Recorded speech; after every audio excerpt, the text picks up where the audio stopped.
apologize ahead of time. I'm about to get really nerdy on you. So there's this concept called the singularity, and futurists like Ray Kurzweil consider it the point at which humans are surpassed in intelligence by computers. And for a lot of people, that scares a lot of people. But in my opinion, you shouldn't be scared. Because, we could sit here and we could argue about, who's smarter, a human or a computer, and by what rubric. Is it a Turing test? Is it, is it a chess match? Can the computer, write a novel? Is it all that kind of stuff? But in my opinion, the important thing is to think about how these two things can work together.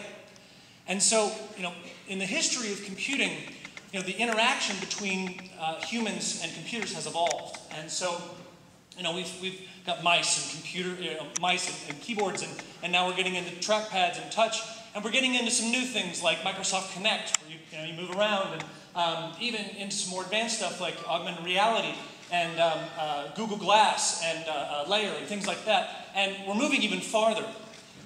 But this isn't the final frontier. The final frontier is actually connecting directly with the human brain. And we can already do some of this. And it's happening right now in research centers across the world. And so this, in my opinion, is the final frontier. So what can we do with this right now? Well, actually, right now, we can bring hearing back to the deaf. We can bring sight back to the blind. We can actually turn a lifeless mannequin-type prosthesis into a fully functioning, mind-controlled bionic limb. We have the technology. We are doing this now. So what's next? How do we actually do this? So there's really two main ways. We can actually read the electrical impulses in the brain, or we can actually more passively do it, just kind of like absorbing the waves and interpreting them. And we can actually right now decode thought. And in doing that, we can actually tell you what you're feeling. That song you have stuck in the back of your head, we can actually chart it on a staff.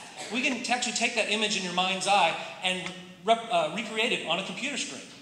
We have the technology. We can do this right now. So if we can do this right now, what does the future look like? So let me tell you a little story about what the future is going to look like.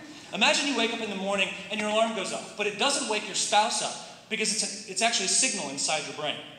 And they've got this great feature. It actually makes you feel like you're falling. It's great if you've got a meeting or something in the morning. It's awesome. But imagine you jump in the shower and you actually have, your toaster. You connect with all the devices in your home via the Wi-Fi. And so you make toast. You turn on your coffee maker. All your breakfast is made for you by the time you get out of the shower. Your walk to work is actually represented kind of almost like by this augmented reality, but it's not really augmented reality. It is actually what you see. It's actually what you perceive. It's what you feel. It's how you interact with the world around you. And so what we can also do is we are also going to really be able to change communication. And so, we've got VoIP and things like that, but really we're going to have VoIP. If you think about typing, we're limited by what we can do with computers right now.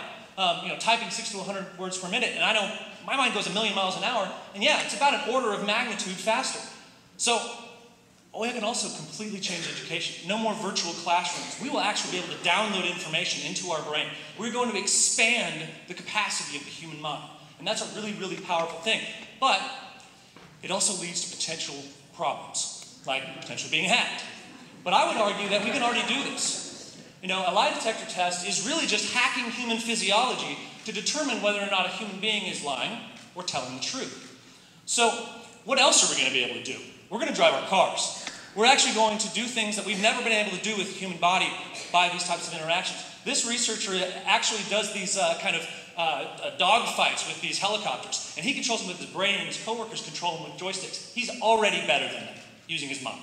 We have the technology now. This is an Arduino. We are going to have robot surrogates where even if the robot's not smart enough to do the task for you, you take it over and you do the task yourself. And everything's fine until a surrogate kills somebody. So there are definite social implications to this. It's going to change how we live our lives, how we interact with our world, how we work. Right now we feel like we're overburdened with technology. But imagine the future in which technology bends to our every whim and thought.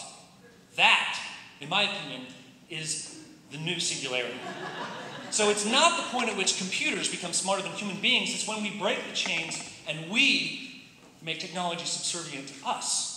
It's when we expand human capacity, expand our human potential. And it's not 100 years in the future. It's coming, and it's here, and it's now. Thanks.